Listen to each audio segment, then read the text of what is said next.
Вітаю в ефірі. Тема дня. У студії для вас працює Олеся Вакуленко. Кабінет міністрів України затвердив алфавіт кримсько-татарської мови на основі латинської графіки.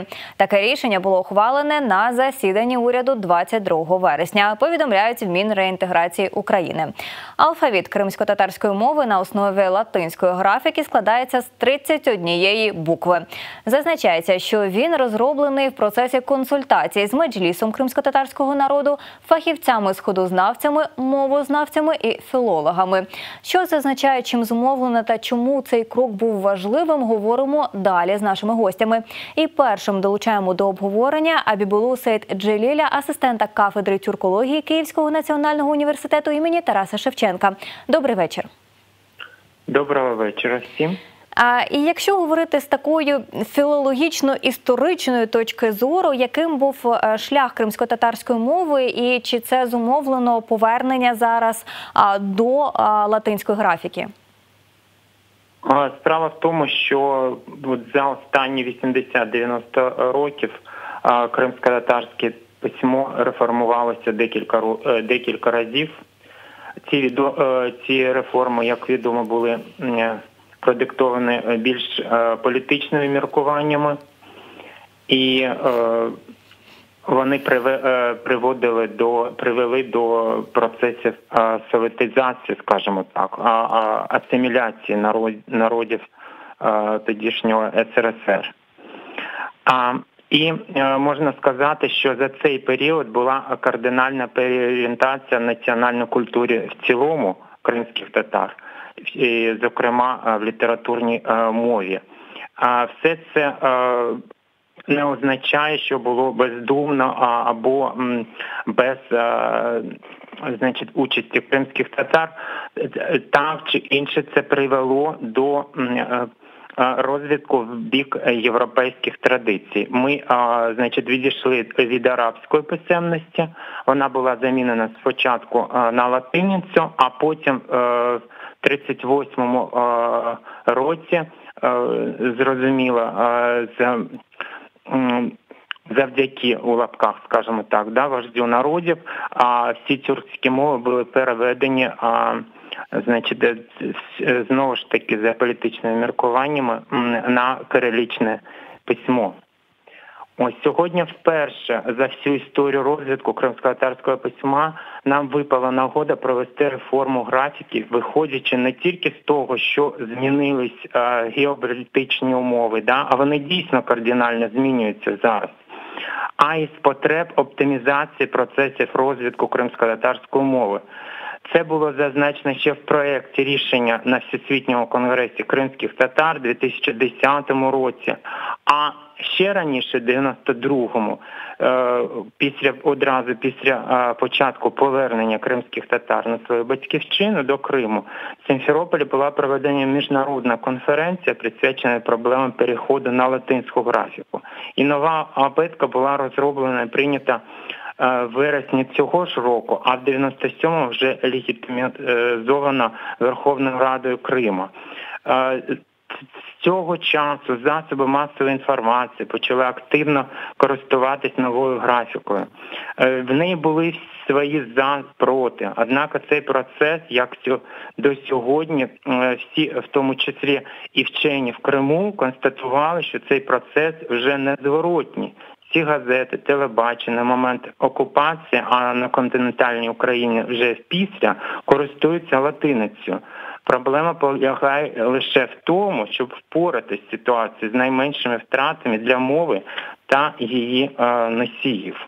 Так, якщо говорити про зміни в плані абетки.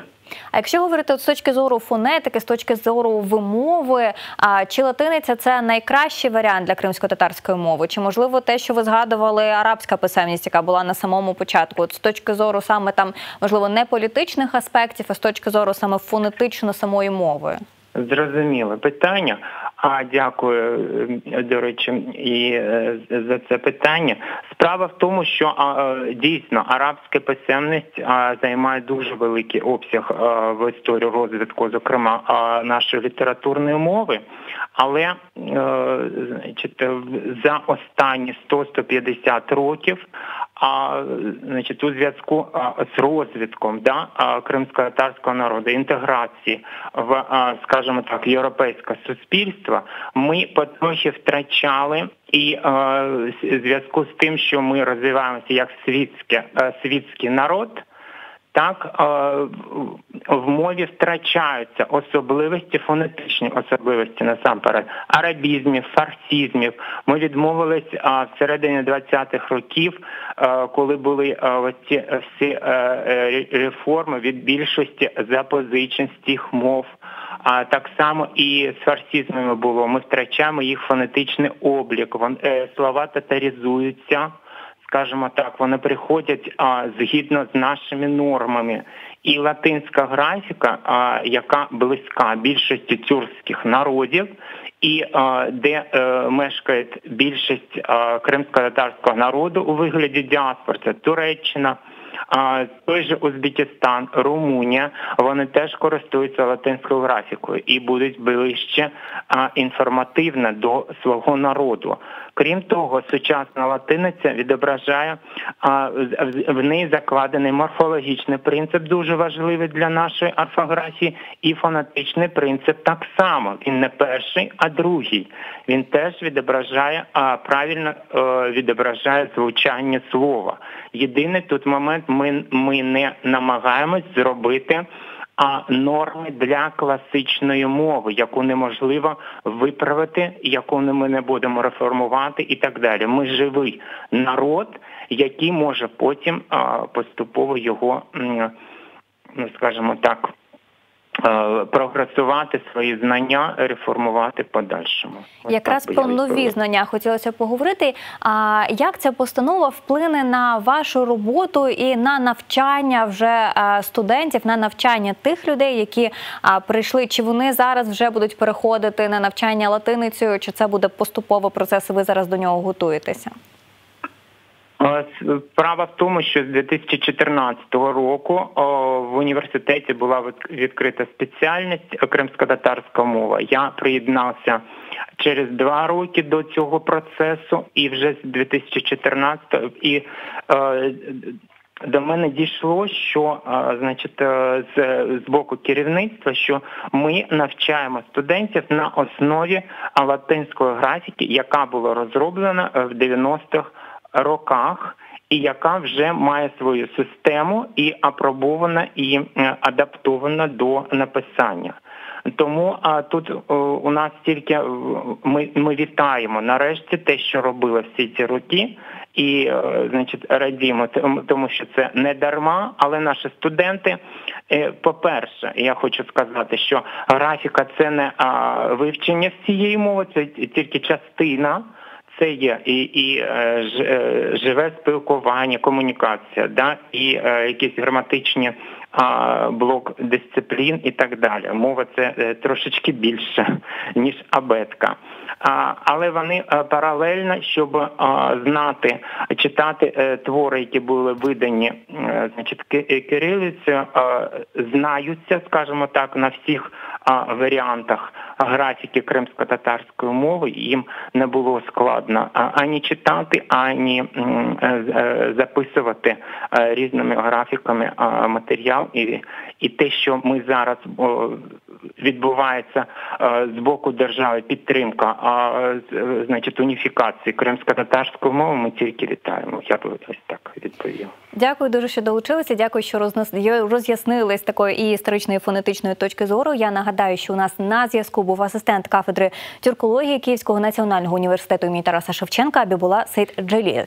І долучаємо і продовжуємо цю тему з Ігорем Яременко, заступником міністра з питань реінтеграції тимчасово окупованих територій України. Пане Ігорю, добрий вечір. Чуєте нас? Добрий вечір.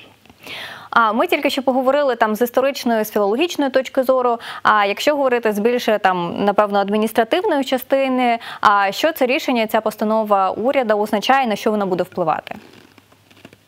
Нам здається, що це не просте рішення, не ординарне насправді. Я би згадав те, що протягом цього року вже було декілька досить важливих рішень саме з підтримки і кримськотатарського народу, і кримськотатарської мови, безумовно.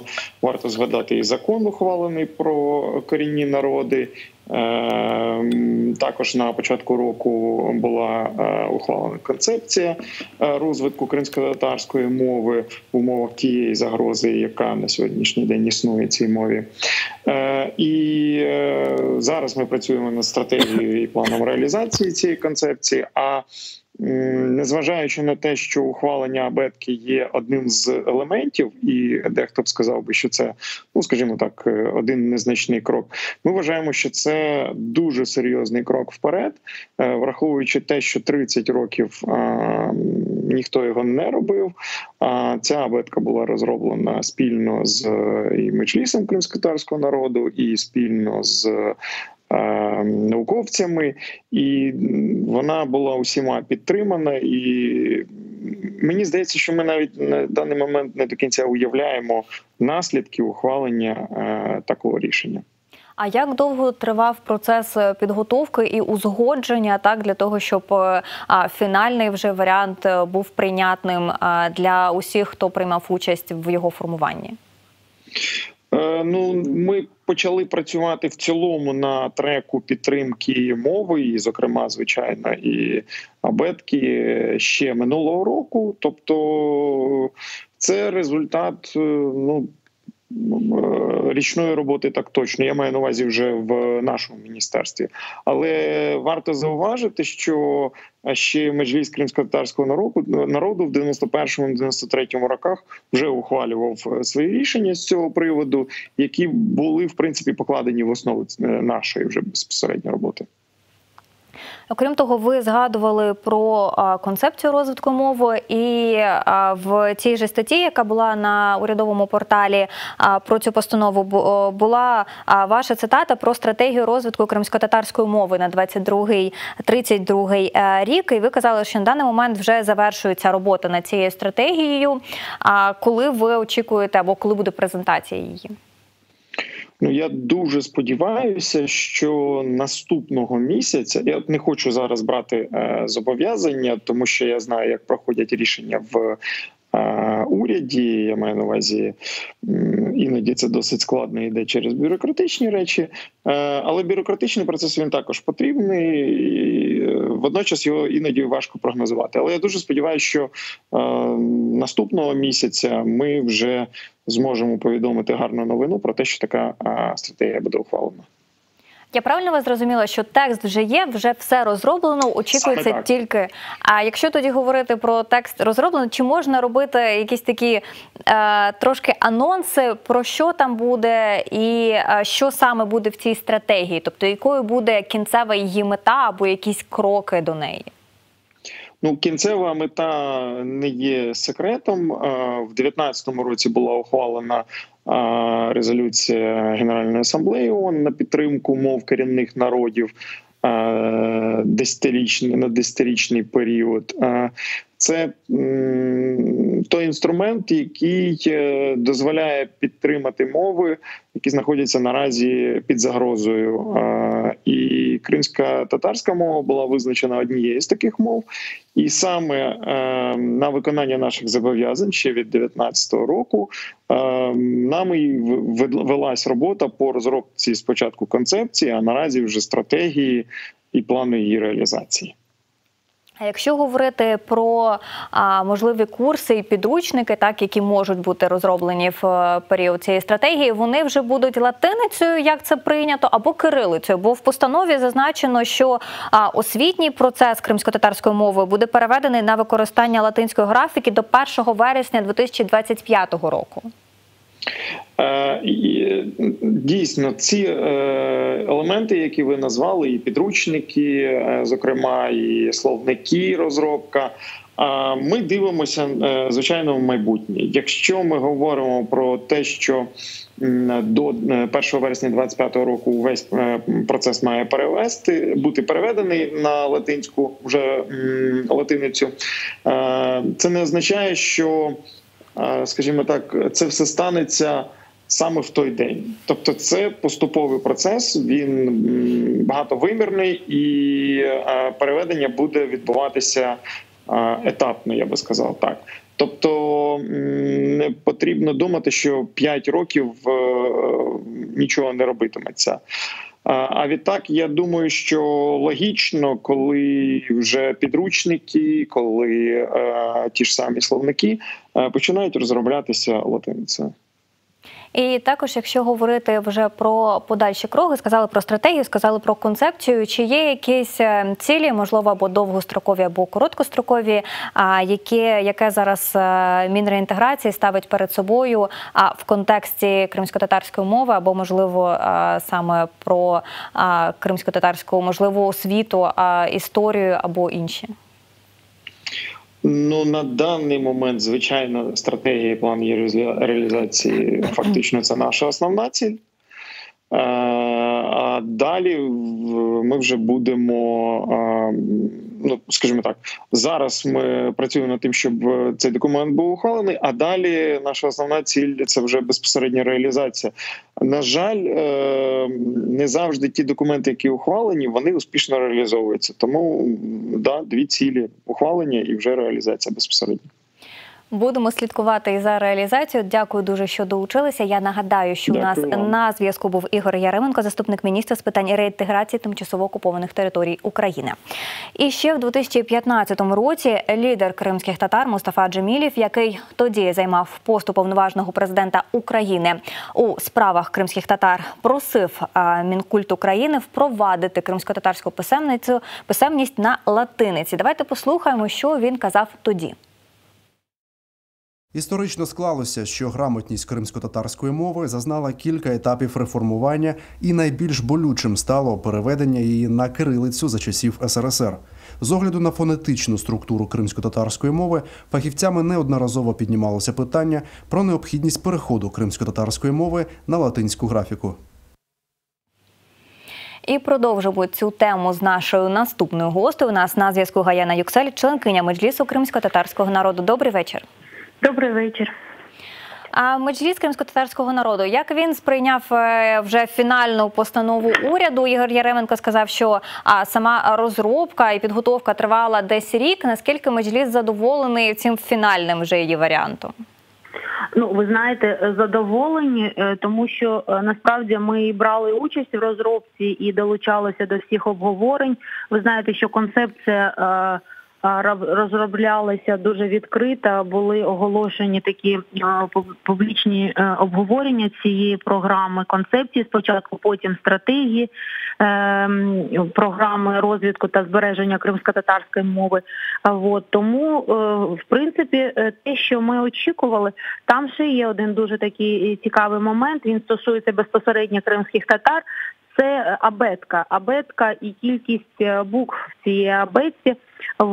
Я хочу сказати, що прийнято політичне рішення, яке базується на рішенні Курултаю кримськотатарського народу 1991 року, і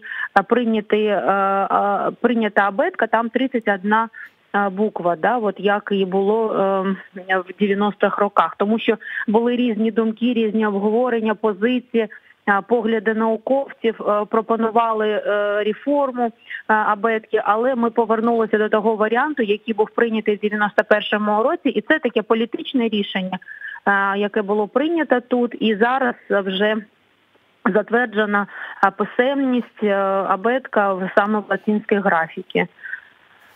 Також, якщо говорити про це рішення, можливо, ви спілкувалися, знаєте, як це сприймають кримські татари, які зараз перебувають на тимчасово окупованій території в Криму? Чи вони це підтримують? Давайте почнемо з того, що насправді таке обговорення, не таке обговорення, а перехід на кримсько-татарську мову на латинську графіку – це рішення, які вже були прийняті в Криму. По-перше, було рішення Курултаю 91-го року, як я вже сказала. В 2009 році відбувся Всесвітній конгрес кримських татар, і там теж було прийнято рішення, і навіть була створена робоча група, до якої увійшли науковці, філологи, мовознавці, Вони працювали протягом року, і тоді була запропонований новий правопис. Але от така ситуація відбулася, що, умовно кажучи, вони не змогли домовитися, і тоді робота не була завершена до логічного кінця. Але я вам хочу сказати, що науковці, люди, які мають відношення до мови, до мовного середовища, працюють з питаннями розвитку кримськотатарської культури, мови, вони всі давно використовують латиницю. Тому рішення цілком таке логічне, доцільне. І перехід, він необхідний, тому що насправді латинська графіка, вона більш гарніше передає фонетичний склад кримськотатарської мови. Тому сприйняття було саме таким позитивним. Інший момент, що одразу відреагували де-факто влада там на півострові, почалась така реакція, скажімо так, неофіційна, але все ж таки були висловлювання стосовно того, що такі рішення необхідно приймати в Криму, що такі рішення можуть приймати тільки кримські татари, які на території півострову. Одразу ж знову було заперечення стосовно того, що на території Російської Федерації в якості офіційно використовується тільки кирилиця і неможливо прийняти латиницю. Розумієте? Тобто реакція була така неоднозначна, скажімо так, але те, що латиниця використовується кримськими татарами, інтелігентами, людьми, які мають відношення до науки, до літератури, до журналістики, це факт. І використовують достатньо тривалий час, починаючи з 90-х років, починаючи з повернення кримсько-татарського народу з місць депортації на історичну батьківщину. Я якраз далі хотіла спитати про перехід, але я так розумію, що фактичного переходу і не буде. Тобто якогось моменту незрозумілості, коли хтось буде використовувати кирилицю, хтось латиницю, і це рішення фактично просто підтверджує вже існуюче використання. Це рішення підтверджує існуючу реальну ситуацію. В реальності використовується паралельно і латиниця, і кирилиця. Але зараз це затверджено вже на державному рівні.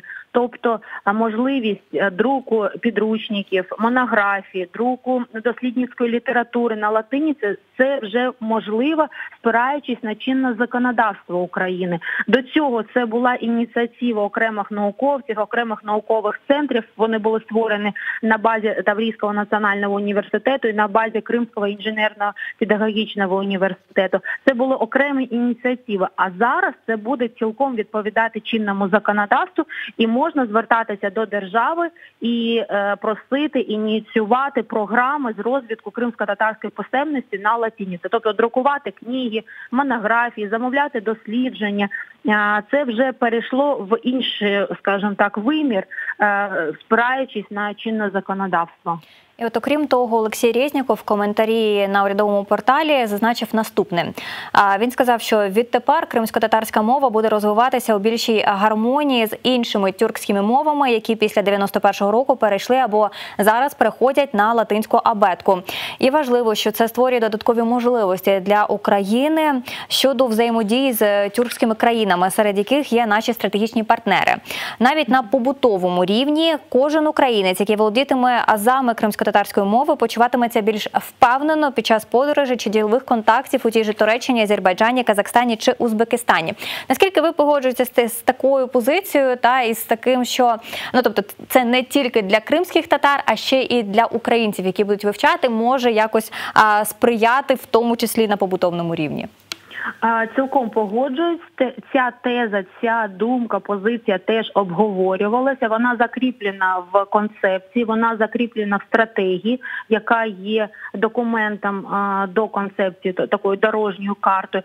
Дійсно, кримсько-татарську мову в латиниці можна розглядати як певний такий міст або комунікаційний засіб зв'язку з іншим тюркським світом. Як ми знаємо, тюркський світ, він дуже великий, 250 мільйонів населення, є держави, є автономії, є народи, які не мають державності.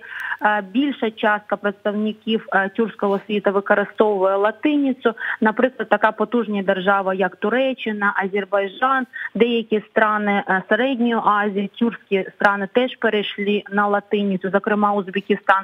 Тобто це це ще одна можливість для України долучитися, не долучитися, а побудувати стосунки з тюркським світом. І в цьому контексті кримсько-татарська мова може використовуватися як такий певний комунікаційний засіб. І це дійсно вірна думка про те, що людина, яка знає кримсько-татарську мову, вона себе вільно почуває і вільно проводить будь-яку діяльність в іншому тюркському світі. Наприклад, людина, яка знає кримсько-татарську мову, може їхати і розмовляти, і комунікувати і в Туреччині, і в Азербайджані, і в Казахстані, і в інших країнах тюркського світу. Ну і на цій такій, я думаю, позитивній ноті маємо, на жаль, завершувати. Дякую дуже, що долучилися. Я нагадаю, що у нас на зв'язку була членкиня Меджлісу кримсько-татарського народу Гаяна Юксель. Говорили ми сьогодні про перехід кримсько-татарського алфавіту на латинську графіку. Передивитися цей та інші ефіри ви можете на нашому сайті «Суспільне Крим» та на нашому ютуб-каналі. У студії для вас працювала Олеся Вакуленко. Ми з вами побачимося вже завтра о 20:05. Далі дивіться новини кримсько-татарською. Гарного вам вечора.